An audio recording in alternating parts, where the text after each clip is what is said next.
நோய் இல்லாம வாழ எங்கள் எல்லோருக்குமே ஆசைதான். நோய் இல்லாம வாழணும்னு சொன்னா, நாங்க தினமும் ஏதாவது ஒரு எக்ஸர்சைஸ் கட்டாயம் செய்தே ஆக வேணும். நாங்க இன்றைக்கு இந்த காணொளியில தினமும் இலகுவாக செய்யக்கூடிய நடைப்பயிற்சி பற்றி தான் பார்க்க போறோம். நீங்க இப்பதான் முதலா இந்த சேனல பார்க்குறீங்கன்னு சொன்னா, மறக்காம சப்ஸ்கிரைப் பண்ணிட்டு, அப்படியே பெல் பட்டனையும் பிரஸ் பண்ணுங்க. அப்பதான் நான் போடக்கூடிய அடுத்தடுத்த காணொளிகளோட நோட்டிஃபிகேஷன் உங்களுக்கு கிடைக்கும். சரி வாங்க, இந்த நடைப்பயிற்சி எப்படி செய்ய வேணும்? இந்த நடைப்பயிற்சியை செய்றதால என்னென்ன நன்மைகள் எங்களுக்கு கிடைக்கும்? அப்படின்னு சொல்லி பார்ப்போம். மக்கள் பொதுவா இந்த நடைப்பயிற்சிய பத்தி என்ன நினைக்கிறாங்கன்னு சொன்னா, ஒரு 3, 4 பேர் சேர்ந்து ஒரு கிரவுண்டுக்கு போறது. அப்படியே ஜொலியா அப்படியே பேசிக்கொண்டே அப்படியே நடந்துட்டு, அப்படியே பக்கத்துல உள்ள ஒரு டீ கடைக்கு போய் ஒரு டீயும் வடையும் சாப்பிட்டு, அப்படியே திரும்பி வாரது தான் நடைப்பயிற்சி அப்படின்னு சொல்லி நினைக்கிறாங்க. உண்மையிலேயே நீங்க இந்த நடைப்பயிற்சி செய்யக்க இழந்த கலோரிய விட, அந்த டீ கடைக்கு போய் சாப்பிட்ட ஒரு டீயும் வடையாலையும் அதிக அளவு கலோரிய பெற்று தான் நீங்க மீள திரும்புறீங்க. உண்மையிலேயே இப்படி வாக்கிங் செய்யலாமா? அதாவது நடைப்பயிற்சி செய்யலாமான்னு கேட்டா, இப்படி செய்யக்கூடாது. இந்த நடைப்பயிற்சியை செய்யறதுக்கண்டு சில விஷயங்களை நீங்கள் கவனத்துல கொள்ள வேணும். அந்த விஷயங்கள் என்னன்னு சொல்லி இப்ப நாங்க பார்த்துருவோம். முதலிலே நாங்க கவனித்துக் கொள்ள வேண்டியது இந்த நடப்பதற்கான நேரம். உண்மையிலேயே காலமையும் நடக்கலாம், பின்னேரத்திலேயும் நடக்கலாம். ஆனால் இந்த சூரிய உதயத்துக்கு முன்னர் காலமா 5 மணியில இருந்து 6 மணிக்குள்ள நடக்கிறது என்பது சிறப்பானதாக அமையும். நாங்க இந்த நடைப்பயிற்சியை மேற்கொள்ளேக்க கட்டாயம் செருப்பு போட்டு நடக்கக்கூடாது. ஏன்னு சொன்னா, செருப்பு போட்டு நடக்கைக்க எங்களுக்கு கம்ஃபர்டபுள் இல்லாம இருக்கும். இதனால எங்களுடைய நடையினுடைய வேகம் குறைய பார்க்கலாம். எனவே தான் நாங்க கட்டாயம் எங்களுடைய காலுக்கு பொருத்தமான சப்பாத்து அணிந்து கட்டாயம் நடக்க வேணும். இது எங்களுடைய நடைப்பயிற்சிக்கு ஒரு உத்வேகத்தையும் அளிக்கும். இந்த நடைப்பயிற்சியின் போது நாங்க முக்கியமாக கவனிக்க வேண்டிய விஷயம் ஒன்று இருக்கு. அதாவது நடையின் வேகம். இந்த வேகம் ஆக ஸ்லோவாகவும் இருக்கக்கூடாது, ஆக ஸ்பீடாகவும் இருக்கக்கூடாது. 6 கிலோமீட்டர் பெர் அவர் என்ற வேகத்துல நாங்கள் கட்டாயம் நடக்க வேணும். இந்த வேகத்துல எவ்வளவு நேரம் நடக்க வேணும் அப்படின்னு சொல்லி கேட்டா, குறைந்தது 40 நிமிடங்களாவது நடக்க வேணும். இந்த 40 நிமிடங்கள் நாங்கள் நடைப்பயிற்சியை மேற்கொள்ளும் போது நாங்கள் செய்யக்கூடாத ஒரு விஷயமும் இருக்கு. அதாவது யாருடனும் நாங்கள் கதைக்க கூடாது. உரையாடாம எங்களுடைய மனதை ஒருநிலைப்படுத்தி எங்களுடைய உடல் ஆரோக்கியத்துக்காகத்தான் நடக்கிறோம் என்ற சிந்தனையோட நாங்கள் கட்டாயம் நடக்க வேணும். இந்த நடைப்பயிற்சியை நாங்க தொடர்ந்து செய்யறதால எங்களுக்கு பல்வேறு விதமான நன்மைகள் இருக்கு. அந்த நன்மைகள் என்னென்னு சொல்லி ஒவ்வொன்றாக நாங்க பார்த்துருவோம். முதலாவது நன்மை, நோய் எதிர்ப்பு சக்தி அதிகரிக்கும். சிறியவர்கள் முதல் பெரியவர்கள் வரை செய்யக்கூடிய ஒரு பயிற்சியாக இந்த நடைப்பயிற்சி இருக்கு. இந்த நடைப்பயிற்சியை தொடர்ந்து செய்து கொண்டு வரதால சிறியவர்கள்ல இருந்து பெரியவர்கள் வரைக்கும் எல்லாருக்குமே இந்த நோய் எதிர்ப்பு சக்தி என்பது அதிகரிக்கும். குழந்தைகள் இதை தொடர்ந்து செய்து கொண்டு வரதால அவர்களுக்கு நன்றாக விளையாட முடியும், நன்றாக படிக்க முடியும், பெரியவர்களுக்கு ஆரோக்கியமாக வாழ முடியும். எனவே இவ்வாறான நன்மையை தருகின்ற இந்த நடைப்பயிற்சியை தினமும் தொடர்ந்து செய்யறது நல்லம். இரண்டாவது நன்மை, இந்த நடைப்பயிற்சியை தினமும் செய்து கொண்டு வரதால இரத்த சர்க்கரை அளவுகள் குறையும். எனவேதான் இந்த நீரிழிவு நோயாளர்கள் கட்டாயம் தினமும் நடக்க வேணும்.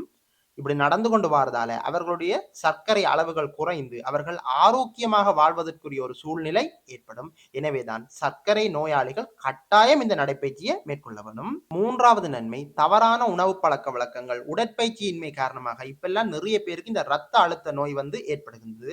இந்த ரத்த அழுத்தத்தை குறைக்கிறதுல இந்த நடைப்பயிற்சி முக்கிய பங்காற்றுது என்று சொல்லி பல்வேறு ஆய்வுகள் மூலம் நிரூபிச்சிருக்கிறேன். ரத்த அழுத்த நோய் இல்லாதவர்களும் தொடர்ந்து நடைப்பயிற்சியை மேற்கொண்டு வரையில் அவர்களுக்கு எதிர்காலத்தில் இந்த ரத்த அழுத்த நோய் ஏற்படாமல் நாங்கள் தவிர்த்து கொள்ளலாம். எனவேதான் ரத்த அழுத்த நோய் உள்ளவர்களும் சரி, இரத்த அழுத்த நோய் இல்லாதவர்களும் சரி, தொடர்ச்சியாக இந்த நடைப்பயிற்சியை மேற்கொள்றதால எதிர்காலத்துல ஆரோக்கியமான ஒரு வாழ்க்கையை நாங்கள் வாழலாம். நான்காவது நன்மை, இந்த டென்ஷனை குறைக்கிறதுல நடைப்பயிற்சி முக்கிய பங்காற்றுது என்று சொல்லி ஆய்வுகள் மூலம் உறுதிப்படுத்தி இருக்கிறேன். தொடர்ச்சியாக 40 நிமிடங்கள் நாங்கள் இந்த நடைப்பயிற்சியை மேற்கொள்ளும் போது எங்களுடைய டென்ஷனை குறைக்கிறதுக்குரிய ஹோமோன்கள் சுரக்கப்பட்டு எங்களுடைய டென்ஷன் குறைவடையும். எனவேதான் அடிக்கடி டென்ஷன் ஆகிறார்கள். கட்டாயம் தினமும் இந்த நடைப்பயிற்சியை மேற்கொள்ள வேணும். ஐந்தாவது நன்மை, இந்த நடைப்பயிற்சியை நாங்கள் தினமும் செய்து கொண்டு வரதால எங்களுடைய கை கால் மற்றும் உடல் உறுப்புகள் பலமடையும்.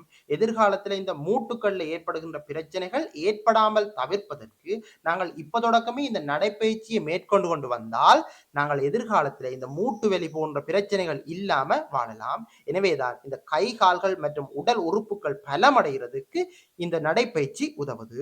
ஆறாவது நன்மை, இந்த இதய நோய் பிரச்சனை உள்ளவர்கள் கட்டாயம் தினமும் இந்த நடைப்பயிற்சியை மேற்கொள்ள வேண்டும். அவர்கள் தொடர்ந்து இந்த நடைப்பயிற்சியை செய்து கொண்டு வரைக்க இந்த இதய நோய்களினுடைய ஆபத்துக்கள் குறைவடையும்.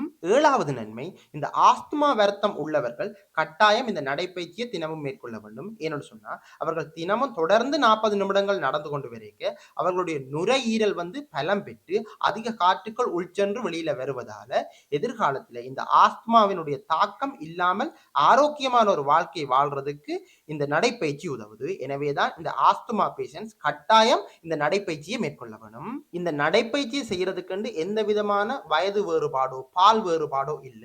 சிறுவர்கள் முதல் பெரியவர்கள் வரை இரு பாலாராலுமே மேற்கொள்ளக்கூடிய ஒரு இலகுவான பயிற்சியாக இந்த நடைப்பயிற்சி காணப்படுது.